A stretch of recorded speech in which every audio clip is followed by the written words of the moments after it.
Muy buenos días, contento de estar con ustedes esta mañana para un repaso de la lección de escuela sabática.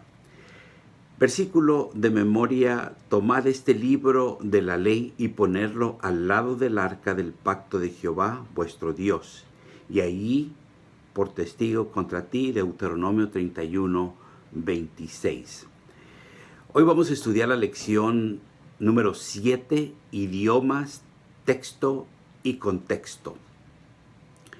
A manera de introducción, dice la lección que hay aproximadamente 6,000 idiomas en este mundo. Y la Biblia se ha traducido Antiguo y Nuevo Testamento en 600 idiomas. Y el Nuevo Testamento, 2,500 ejemplares, copias, se han hecho traducciones. Se cree que hay 1,500 millones de personas que aún no tienen traducción de ninguna clase. Así que hay mucho trabajo por hacer todavía. Sin embargo, estamos agradecidos porque sí hay bastante traducido y escrito. Una de las cosas que abrió por así decir, la puerta a que hubiese traducciones fue la Reforma. La Reforma fue parte del Renacimiento. Antes del Renacimiento había una época titulada la Edad Media. Fue una edad muy larga, podríamos decir, que duró aproximadamente 1000 años.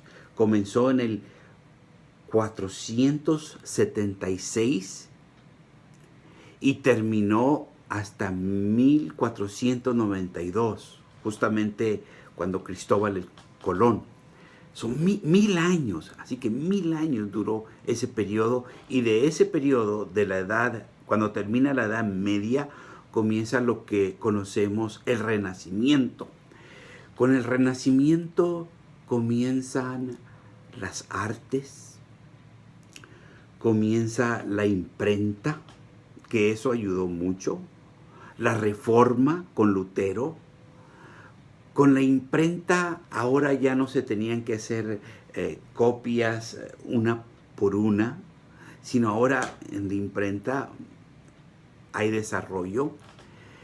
Con Lutero pasa algo muy importante, que él es el inicio de la Reforma, y es que con Lutero traduce la Biblia al alemán, más tarde se traduce al inglés. La Biblia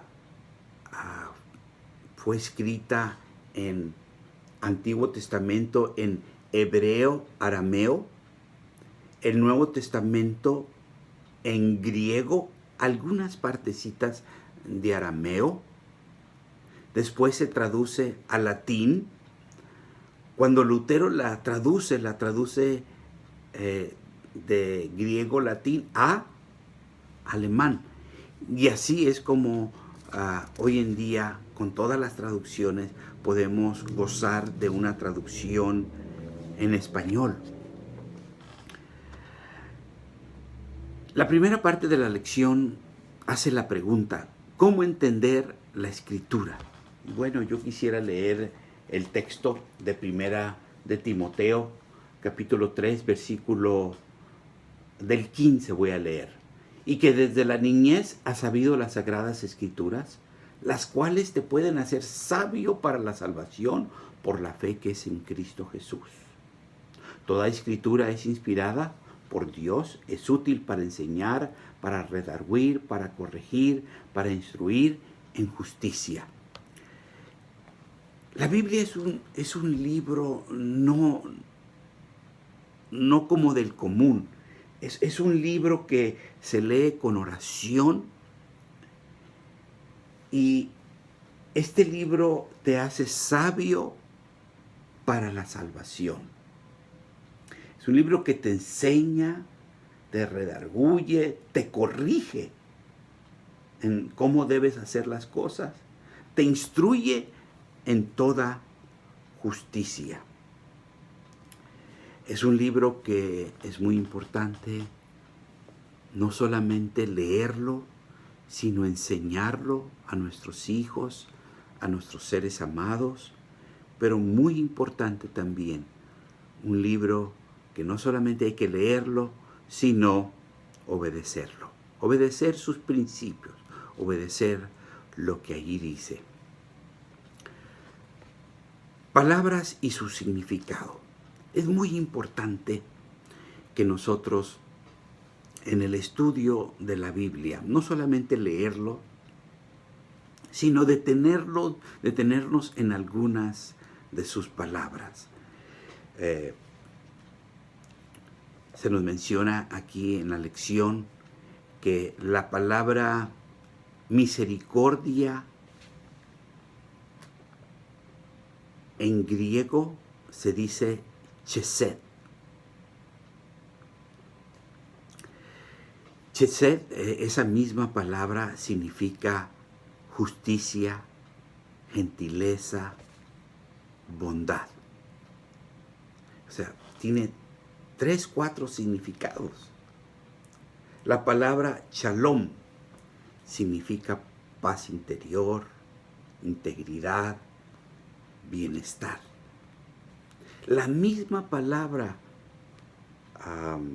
shalom en el Salmo 122, 7 significa, la palabra paz significa ausencia de guerra.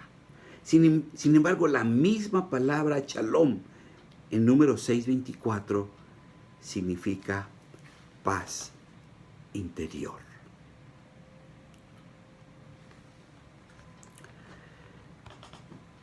Se nos menciona aquí que, como dije hace un momento, la Biblia se escribió en hebreo y arameo en el Antiguo Testamento. Pero después la Biblia se traduce por primera vez. Se traduce al griego. ¿Quién la tradujo al griego? Bueno, se nos habla de una traducción llamada Septuaginta. Y la Septuaginta, la palabra Septuaginta hace alusión a 70. Representa 70, es el número 70. ¿Y qué significado tiene esto de 70? Bueno, los griegos, déjenme irme un poquito atrás, los griegos conquistan Egipto. Ptolomeo queda como rey de Egipto, porque después de que Alejandro el Grande muere, el reino de Grecia se divide en 4. El rey que va a estar de rey en Egipto es Ptolomeo. Más tarde, Ptolomeo II, él quiere tener una biblioteca de lo mejor en el mundo y decide que esta biblioteca va a estar aquí en Alejandría. Alejandría pertenece a Egipto. Alejandría se le da el nombre por Alejandro el Grande, que era griego, por eso es que su nombre está en Egipto, porque él conquista Egipto. En Alejandría se quiere tener una biblioteca, pero con todos los libros del mundo, con todos los artículos y todo lo que hay escrito ahí en esa biblioteca. Pero faltaba un libro y se dan cuenta que faltaba la Biblia. Y le dicen a Ptolomeo, mira, los sabios le dicen, mira, falta un libro que es la Biblia, el libro de los hebreos. Pero hay un problema, está en hebreo. ¿Y quién sabe? ¿Quién conoce hebreo? Bueno, Entonces vamos a traducirla al griego, que es el idioma que él hablaba, el griego. Estando en Egipto, él hablaba griego. Por eso es que la piedra Rosetta está en parte, la última parte de ella está en griego, porque él estaba allí y también los griegos habían dominado. Bueno, la Septuaginta. Ptolomeo le pide al sacerdote Eleazar que escoja 6 sabios de cada una de las 12 tribus, que da el total de 72, para que vengan y traduzcan del hebreo al griego la Biblia. Se dice que estos hombres vinieron, eran 72, se le da el número 70 por redondear, y comienzan a traducir en grupos. Pero cada grupo, cuando terminó de traducir la Biblia, era lo mismo. Cada grupo había traducido tan fielmente del hebreo al griego que era exacto, exacto. Esa es la Biblia, la Septuaginta. ¿Por qué hago énfasis en esto de la Septuaginta? Porque es la Biblia que Jesús leyó. Es la misma Biblia, la Septuaginta, que leen los apóstoles.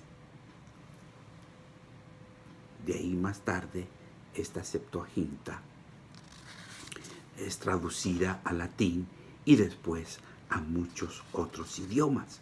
Pero volviendo a las palabras son muy importantes, porque una palabra en un texto puede significar una cosa y en la misma palabra otra cosa. Las repeticiones de las palabras. Bueno, la Biblia tiene una manera propia de que fue escrita. Algunos idiomas, como en Europa, en el español, gozamos de tener puntos, comas, y qué bueno, qué bueno. Pero los griegos no tenían esto. Su escritura era de corrido, y era todo de corrido. Entonces, cuando querían hacer un énfasis, por ejemplo, lo hacían con repetir. Por ejemplo, Moisés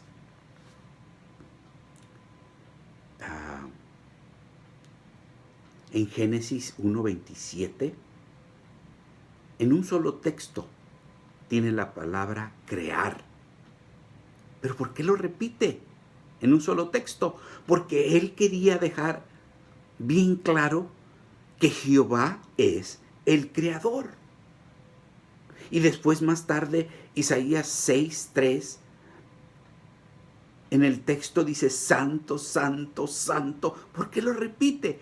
Porque quería resaltar la santidad de Jehová. Eran formas de escritura que nosotros debemos saber y ir conociendo para ir entendiendo mejor la palabra de Dios. Después se nos habla que todo texto debe tener un contexto. Y dice aquí en el primer párrafo, la palabra en las escrituras siempre se dan en un contexto. ¿Por qué es tan importante ver el contexto? ¿Por qué es tan importante esto?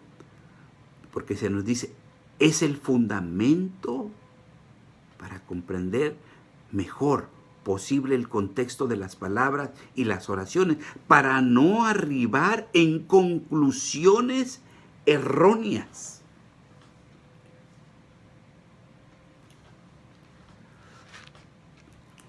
A veces hay que leer. Cuando uno mira una palabra que no entiende, quizás todo el capítulo.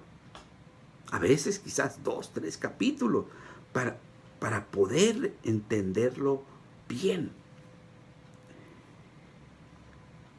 El texto tiene que ser comprendido en su contexto. Y nos da un ejemplo aquí. Por ejemplo, en Génesis 1:27, la palabra Adán, en Génesis 1:27, indica la creación del hombre, la palabra Adán. Pero en Génesis, el siguiente capítulo, 2:7, la misma palabra Adán se utiliza que Adán fue formado del polvo. La misma palabra, pero otro contexto.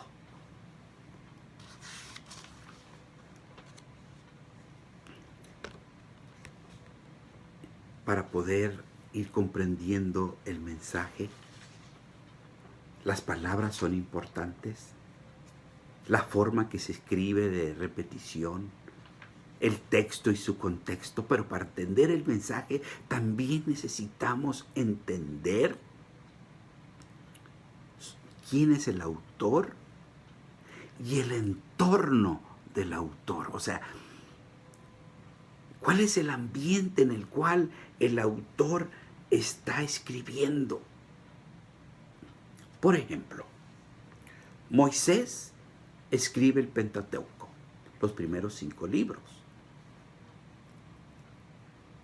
Cuando uno lee Génesis y luego lee uno Éxodo, bueno, es el mismo autor, pero el contexto, el entorno es completamente diferente. Cuando Moisés escribe Génesis, está en Madián, en un lugar tranquilo, easy going, en paz. Él empieza a escribir y escribir y escribir. Pero el mismo autor Moisés, cuando lo encontramos en Éxodo, parece que es otra persona. Pues sí, el entorno anda de peregrino en el desierto. Su entorno es completamente diferente. Nosotros mismos somos la misma persona cuando estamos tranquilos, pero cuando hay estrés parece que somos otra persona. Lo mismo pasa con Moisés. Es por eso que es importante que sepamos quién está escribiendo, quién es el que está escribiendo y cuál es su entorno. Por ejemplo, otro ejemplo, Juan, el apóstol Juan. Cuando Juan escribe el Evangelio de Juan, qué hermoso. Pero cuando él se encuentra en la isla de Patmos, que había sido perseguido, Apocalipsis parece que es otro el autor, pero es el mismo autor, pero su entorno es completamente diferente. Queridos hermanos, el propósito de esta lección es que cuando nosotros leamos la Biblia, podamos entrar a ese mundo de ellos, al mundo en el cual se está escribiendo, y sacar ricas bendiciones y mensajes para nosotros. Cuando nosotros conocemos cómo se escribió, el por qué se escribió, el contexto, el texto y la escritura, va a ser algo hermoso para nuestra vida espiritual. Quiero concluir con esta cita que se encuentra en Conflicto de los Siglos. En su palabra, Dios comunicó a los hombres el conocimiento necesario para la salvación. Las Santas Escrituras deben ser aceptadas como una revelación autorizada e infalible de su voluntad. Y me adelanto. Y como el Espíritu de Dios fue el que inspiró la Biblia, es imposible que alguna vez las enseñanzas del Espíritu sean contrarias a las palabras. Dios nunca se contradice. Y su palabra es autoridad infalible para que nosotros la tomemos, la enseñemos, la practiquemos, la obedezcamos. Y finalmente, quizás no está todo escrito y quizás no está todo aclarado en la Biblia, pero hay suficiente información para nuestra salvación, suficiente información para pasar este mundo, la vida de este mundo, con la ayuda de Dios y ser victorioso. Para ser victoriosos por medio de su Espíritu a todos los problemas que este mundo trae. Y finalmente llegar hasta la Canaán celestial. Damos gracias a Dios por la Escritura. Que Dios nos bendiga esta mañana y sigamos estudiando su palabra a través de este trimestre. Cada una de estas lecciones nos va a ir preparando para comprender mejor su mensaje escrito. Que Dios nos bendiga. Que pasen muy buenos días.